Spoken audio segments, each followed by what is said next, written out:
गेली अनेक महिने विद्यापीठात चालू असलेल्या पेपरफुटी, परीक्षा विभागातील गोंधळ, हॉस्टेलची दुरावस्था, स्पोर्ट्स विभागातील बनावट प्रमाणपत्र प्रकरण, निकृष्ट दर्जाचं बांधकाम आणि आता नुकतंच समोर आलेलं विद्यापीठाच्या व्यवस्थापन विभागाची बनावट पदवीच्या प्रकरणामुळे मोठी खळबळ उडाली आहे। याबाबत विद्यापीठाच्या संबंधित अधिकाऱ्यांवर कारवाई करावी यासाठी ठाकरे गट युवा सेनेच्या वतीनं रजिस्ट्रार VN शिंदे यांना निवेदन देण्यात आलं। आज कोल्हापूर युवा सेनेच्या वतीने शिवसेना उद्धव बाळासाहेब ठाकरे पक्षाच्या वतीने शिवाजी विद्यापीठामध्ये कालच जो प्रकार आपण बघितला की चीन या देशात विद्यापीठाच्या व्यवस्थापन विभागाची बनावट डिग्री तिथं एका कंपनीमध्ये देण्यात आली आणि ती दिलेली डिग्री व्हेरिफिकेशन केल्यावर असं समजलं की ती आपल्या शिवाजी विद्यापीठाची डिग्री असून ती बनावट आहे। विद्यापीठातला हा काय पहिला प्रकार नाही, परीक्षेचा गोंधळ चालूच आहे।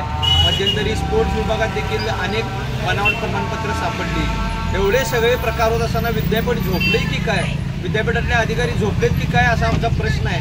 म्हणून आज आम्ही युवा सेनेच्या वतीनं निवेदन दिले आणि लवकरात लवकर जे बनावटगिरी करतात त्यांच्यावर कारवाई करा व गुन्हे दाखल करा अशी मागणी देखील केली आहे। जर असं झालं नाही तर युवा सेनेच्या वतीने या अधिकाऱ्यांना काळं बसल्याशिवाय आम्ही स्वस्थ बसणार।